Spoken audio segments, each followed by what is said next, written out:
Welcome to the Speak Up Talk Radio Network. I am your hostess, Pat Rullo. We bring you hand-selected hosts, podcasts, and talk radio programming with listening options, 24/7 streaming or listen on demand. We also feature one-on-one segments with important guests, people who have something to say that you need to hear.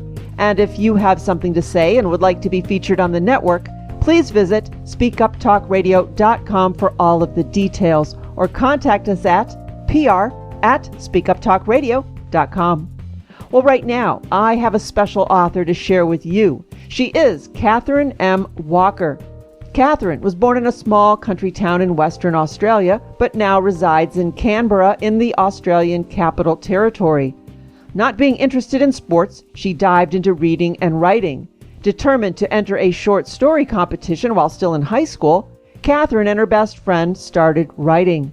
6 exercise books later, they both realized that perhaps the story was a little long. But still, they shrugged off the competition and continued with what became the first book and then launched into the second. Being an author and publishing was a one-day dream that stretched back to that time in high school. Nothing ever came of that first book. Life moved on and Catherine added travel and photography to those interests. Well, now, years later, Catherine realized that one day never happens. Life will pass you by if you let it. And determined to remedy that, she looked through her files of stories already written and yet put them all aside. Instead, she fired up Scrivener, settled on writing a new series, one that would be finished and published. And Shattering Dreams is Catherine's debut book in the Being of Dreams epic fantasy series. And she is here with me to share her story and her book. So welcome to the network, Catherine. Thanks, Pat. Thank you for joining us all the way from Australia. No problem. It's a little early in the morning here, but I'm glad to be. Good. Well, now, you knew then at an early age that writing could be your calling. That's interesting how a young person has that realization. Just take us back a little bit so we could move forward. What were your thoughts when you were a young person? Why was writing so attractive to you? Probably because it was that escape that you get when you're writing something. So your imagination just fires up and you've got that blank page in front of you. And then you just write. And what's even more startling at the other end of it is quite often when you read it back to yourself and think, oh my God, did I actually write that? And just seeing that whole story starting to unfold in front of you, all of the characters and their lives and the things that happen. It is exciting, isn't it? You look back, and I've done that myself, and you think that came from me? Exactly. And sometimes it's a little bit hard to believe. I know. And again, there's some other stuff that you write, and then you put back in your drawer and think, okay, that's never coming out again. I have some of those as well. That's funny. So where did the idea for Shattering Dreams come from? It initially came from a couple of conversations with different people where they were always saying things like, you know, I wish I was that person, you know, the actor or the singer or someone else's life, because they thought that person had everything handed to them in life. And I would always look at them and say, well, not really. You know, everybody has their trials in life and the things that don't quite go right. And I guess it started from there that the grass isn't greener always on the other side of the fence, that everybody has a price to pay for the life that they have. I think that's very interesting, and I want to talk a little bit later about some of your themes. But as you're saying that, I'm just thinking of some of the recent suicides we've heard of. Kate Spade, you know, a fashion icon that makes handbags, and Anthony Bourdain, who got this successful restaurant and travel show. And you look at these people and think, oh, they have it all. And yet something so serious was going on in their lives that they felt that they needed to put an end to it. So that's an interesting theme, I think, that's very relevant today. Yeah, exactly. You just never know what people are actually going through in their own lives. And that's a part of that, what I tried to actually put in the book, that these people with seemingly everything at their feet, it's not quite what people think, and their lives are perhaps a little bit more difficult than what people think. Mm-hmm. Yeah, maybe we can talk about that later. But first, I want to get a little sneak peek into your book. So give us an idea of what the book is about, just to entice our readers. Okay. It's basically, so it's epic fantasy. It's a world where magic has gone just a little bit wrong over generations.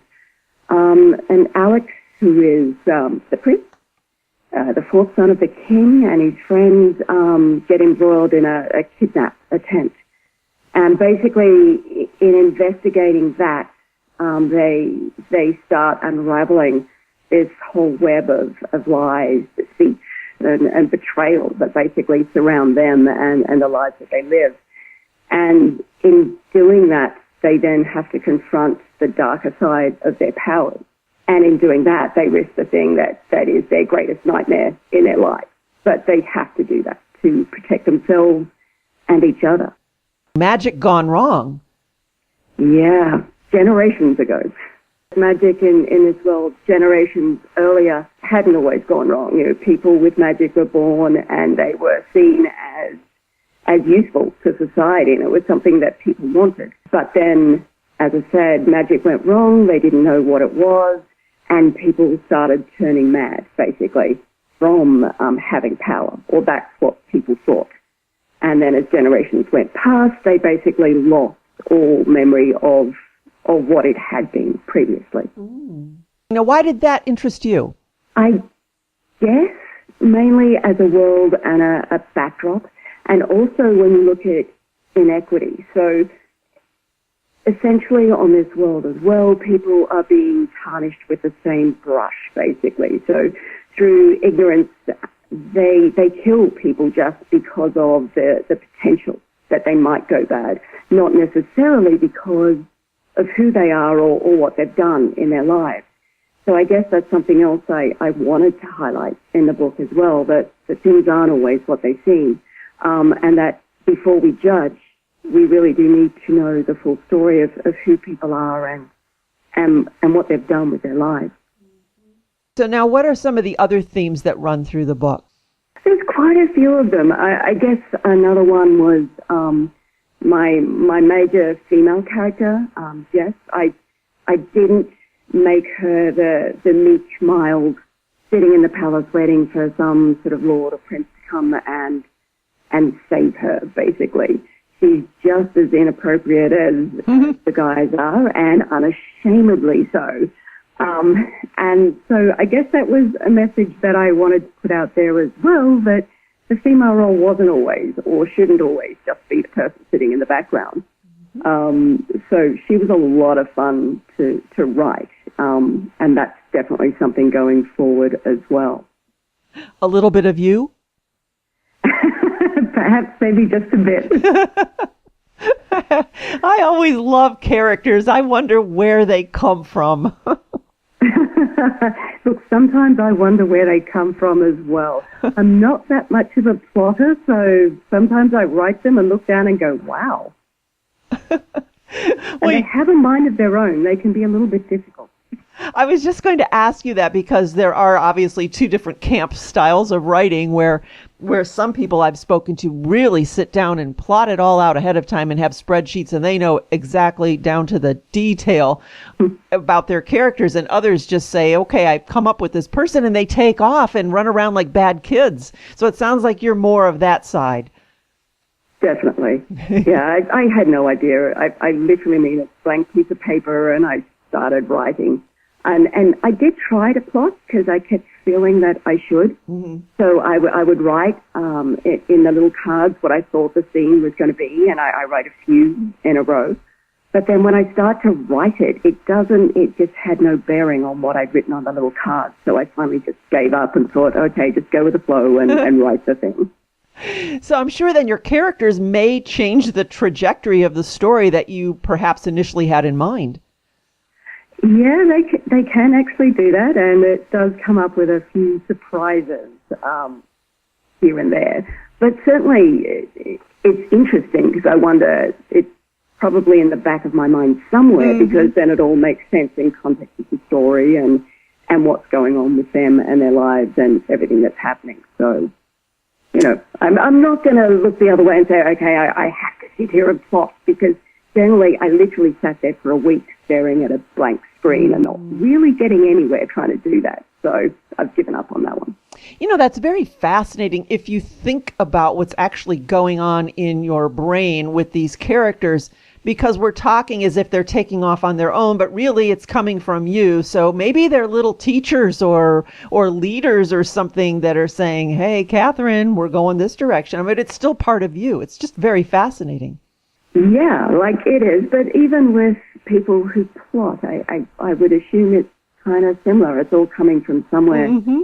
And usually, I guess, our own lives and contacts and everything we've ever done and every person we've ever met, that's probably just that little piece of something in there. Right. Well, writing is so therapeutic, isn't it? It is, because you can just totally escape in writing. Quite often I'll just put some music on in the background and just lose myself, and hours can go past, and the outside world is pretty much just blocked out. The only thing that's there is the characters and their world. Mm-hmm.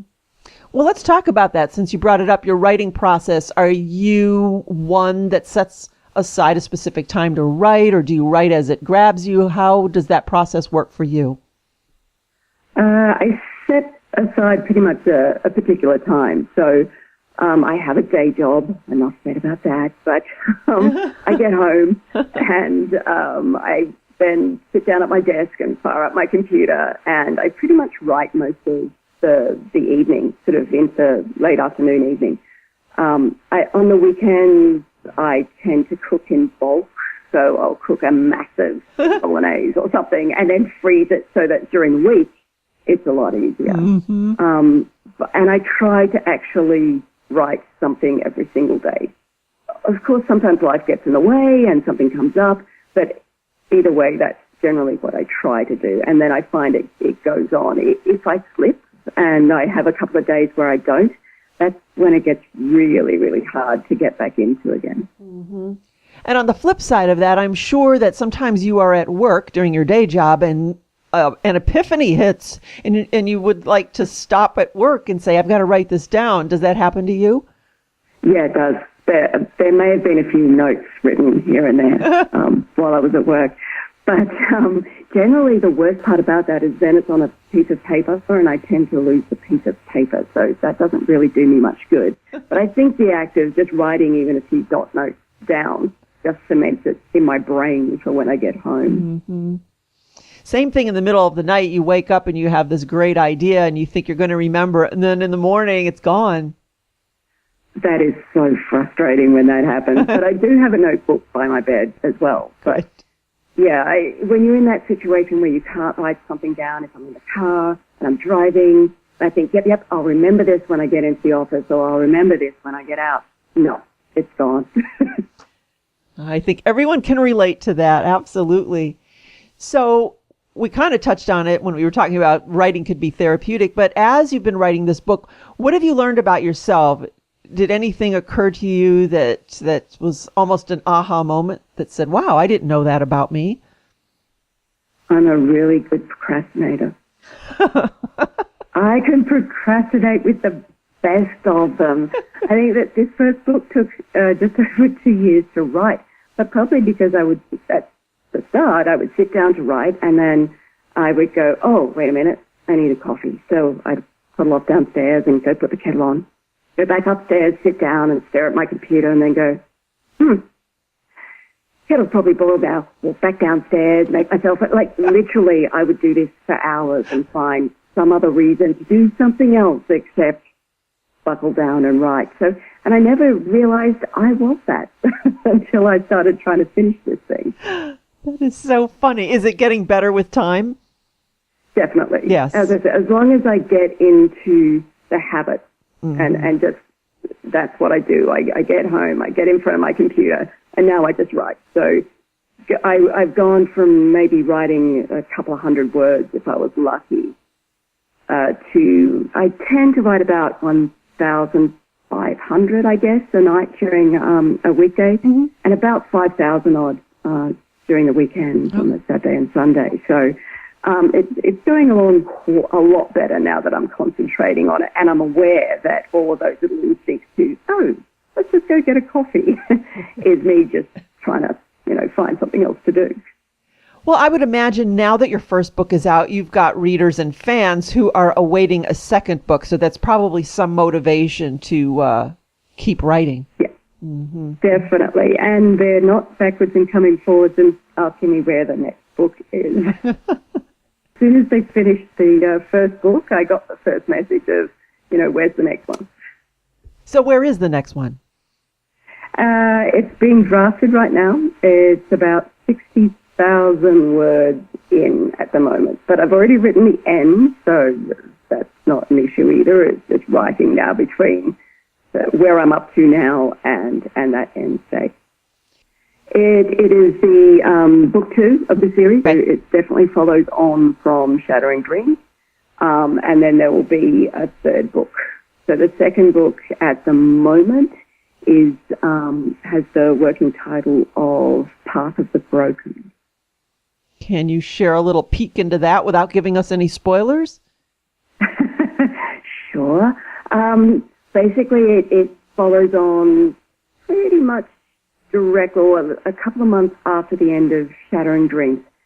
And as the title would suggest, their worlds don't really get any better.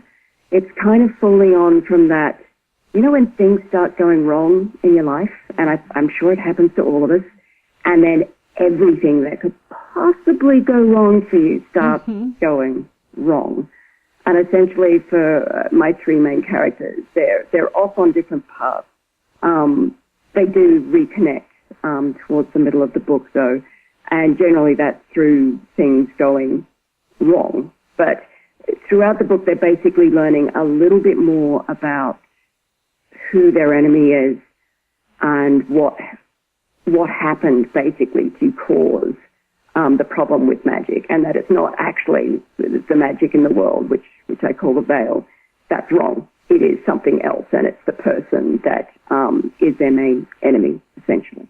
So it's all linking back from history where things first went wrong into the current day, essentially. All right, so a little bit about how to deal with adversity, too. Yeah. So basically are thrown out of the world that they were in and that comfort zone, and each in their own way has to deal with what they're confronted with and who they are now, basically, and essentially grow up, I guess. And the relationship between them. Definitely, and that's a core thing for all three of them is that friendship that they shared, that they didn't have or they didn't feel that they had a lot else going for them. In Shattering, they were surrounded by people, but yet felt alone, essentially, other than a few other relationships that they had. Yet in book 2, they've gone their own ways, yet that friendship between the three of them basically is a core thing throughout the whole book and will be relevant towards the middle end and as well as book 3. Okay. All right. So you really have some clear thoughts for book 3 as well. Yes, I actually know what the end of book 3 is as well, and I've written at least the snapshot scene basically for the end of that one as well. Okay. Do we end at 3 books with that series? Yes. Okay. Yes. Right. We end at 3 books. I may go back and write either, I don't know whether it'd be a 1 book or 2 or a 3, but the way back in history when magic wasn't a bad thing and things hadn't gone wrong, and trail into where it did go wrong. So that might be an entirely different series, but there are 3 characters in the current book that were alive back in that day. So I may follow them through their world and what happened to them, essentially. Okay. So this is a genre you really enjoy writing. Definitely. I've loved fantasy science fiction basically since I was a kid, basically. I've got over 1,000 books sitting in my shelf, and that's just the paperbacks and hardcovers of that particular genre, let alone everything else. And then all the ebooks, which are very handy when you travel. So I've got a lot of those as well. Wow. So is there another genre you would ever consider jumping into? Reading, sure, and I have done, but writing, I don't think so. I'll probably stick with fantasy. At least that's the idea. Maybe science fiction, but that's pretty similar. There's, the science rather than magic. Mm-hmm. Now, who do you find is your audience for this genre? Mostly adults at this point, and it seems to be evenly mixed from what I can see between male and female. Interesting. Equally, they both seem to like it or dislike it. There's obviously people who go, you know what, I don't like that element. And that's absolutely fine too. But it does tend to be the adult demographic rather than very young people. I don't think shattering is necessarily that bad when it comes to younger readers, but it would definitely, I'm thinking, be in the older young adult market rather than sort of below the age of 15. I think there's a little bit too much pointy end of the sword and death going on in the book for really young readers. And probably a little bit long too. They might sort of get a little bit bored and wander away before they get to the end. True. Even when I was younger, though, I didn't tend to read anything that would probably be defined as young adult as such. I was reading Asimov and books like that even when I was a teenager. So it's not beyond the realms of possibility that young people would like the book and like to read it too. Right. No, I get that. When you get some real voracious readers, they tend to read way above their typical reading level.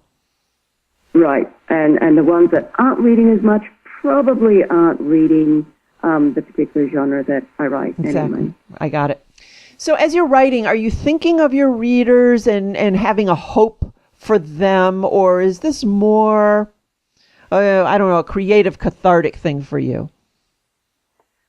I'm not really thinking of the readers when I'm writing, to be honest. I'm just thinking of the story and putting it together and making sure it makes sense.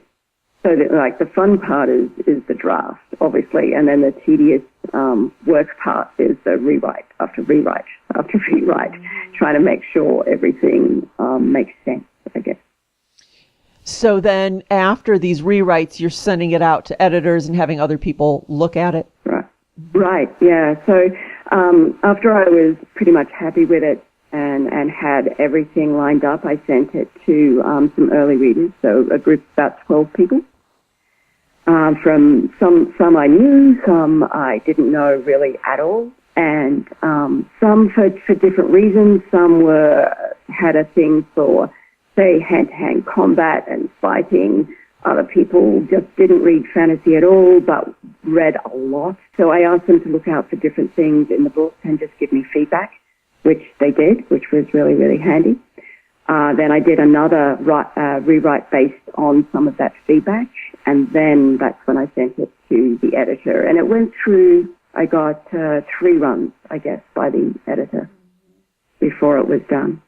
So important. I can't tell you how many times I've read books that were amazing books, but clearly the editing process was skipped, and then it's hard to get through. So very, very important not to skip that process. Oh, definitely. And I got so much from the editing process itself. The first one was a manuscript assessment. Given it was my first book, I thought that would be a good thing to do. And one of the things I got from that versus the early readers was that, and it was quite interesting, the early readers could say to me, I didn't like this element, but I'm not sure what it was. Whereas the manuscript assessment said, I didn't like this element, this is why, and then later on, I think you could fix this here, here, and here. So that's where it became an invaluable process. Yep. And certainly the editing itself is more than just correcting sort of commas and full stops, which I think is what a lot of people think it is, even down to things like they would pick up a particular sentence and say, oh, okay, this is what I think you mean, and they would like rewrite it slightly differently. But what you've actually said is this. And I'd sit there and look at it and read it out loud to myself and go, they're right. And, that's another difficult thing for, I think, a writer to say is, yes, they're right. Sometimes we get so attached to what we've written and we think we love it so much that when someone does have a critical piece of advice, it's hard to take. It definitely is, but I think once you jump into that process with an editor, you kind of have to trust that they're the expert and I'm going to listen to them. And I'm not, that's why I'm actually hiring them for this part of that process. That, and you just really can't, when you've gone over something so many times yourself and you've written it, you only see what you think you've written, not what's actually there. Whereas someone with a clean, like fresh eyes looking over it actually sees what you've written, and they can point that out to you. Oh, I love that you said fresh eyes, because I was thinking of that. My daughter and I, sometimes we would rearrange the furniture in a particular room, and then we'd walk out of the room and wander around the house and then come back to it with what we called fresh eyes. And you need it. You almost like to cleanse your palate before you go back in again. So I think fresh eyes is very important. Oh, definitely. And even writing, between the first draft and the rewrite, I put it down for nearly a month, I think, before I had a bit of a break, then picked it up, read through it, and went in again. So I didn't just keep going day after day on the whole thing. And I think having that break certainly helped put things in perspective when I realized, okay, things aren't quite in the order they need to be, and it helps you move forward. I'm glad we're having this conversation. I think it's very important for those who are writing to hear what it is that we're saying and know that it's just part of the process. Talk to us about your cover art. Where did that come from? I actually, again, went to a professional with that one, so Fiona Jade Media. Really lovely lady. She held my hand through the whole thing. She did listen to what I wanted, which was I wanted my three main characters on the cover.